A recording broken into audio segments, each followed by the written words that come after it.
This afternoon, my political team came to me and laid out our plans for the convention in Jacksonville, Florida. It's a place I love. I love that state. The drawings look absolutely beautiful. I never thought we could have something look so good so fast with everything going on.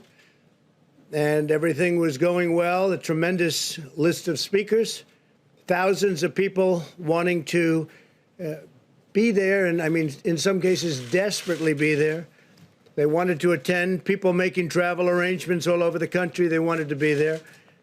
The pageantry, the signs, the excitement were really, really top of the line. But I looked at my team and I said, the timing for this event is not right. It's just not right with what's happened recently, the flare-up in Florida. To have a big convention, it's not the right time. It's really something that, for me, I have to protect the American people. That's what I've always done. That's what I always will do. That's what I'm about. They said, sir, we can make this work very easily. We have great enthusiasm, incredible enthusiasm. Even the polls say about the most enthusiasm they've seen. We can do this safely and we can do it responsibly. And I said, there's nothing more important in our country than keeping our people safe, whether that's from the China virus or the radical left mob that you see in Portland, where I want to thank Homeland Security and others and law enforcement for doing a fantastic job over the last few days. They went in and people were out of control for 51 days, a long time. And Homeland Security and other law enforcement with us went in, and they've done a great job in protecting our property, federal courthouse and other property, and most importantly, protecting our people. Or the senseless violence that you see in Chicago or New York or Detroit, a lot of other cities where so many people are shot and so many people are killed. And people elected me to help and to protect. So I told my team it's time to cancel the Jacksonville, Florida component of the GOP convention. We'll be starting in North Carolina for the Monday, as has always been planned. We were never taking that off. That's remaining as it is. The delegates are going to get together. That's where they do their nomination. So the delegates are going to North Carolina, and they'll be doing the nomination. And we're going to do some other things with tele-rallies and online the week that we're discussing, which will be really good. I think we're going to do it well. And I'll still do a convention speech in a different form, but we won't do a big, crowded convention per se. It's just not the right time for that. I care deeply about the people of Florida and everywhere else, frankly, in this country and even in the world, who would be coming into the state, and I don't want to do anything to upset it. They'll be doing very well very shortly. We're going to put some maps up of the country behind me, and you'll see that the area that we're talking about is a hot spot. You'll also see a lot of the country has no problem whatsoever, most of the country, actually. So I'm always going to take care of you, so that's the way we're going to do it. I've spoken to Governor DeSantis and informed other political leaders. I want to thank the Jacksonville community and its great mayor. He's a great guy, really great guy. They wanted it so badly. And all of the other political representatives in Jacksonville and in Florida, and just very special people, a very special group, and they were there for us 100%.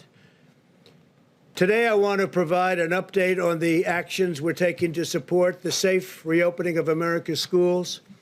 Parents around the world who have had their children home for the last few months have a greater appreciation for the fact that teachers are essential workers, that they're essential to our children's future. Our goal is to protect our teachers and students from the China virus while ensuring that families with high-risk factors can continue to participate from home. Very important.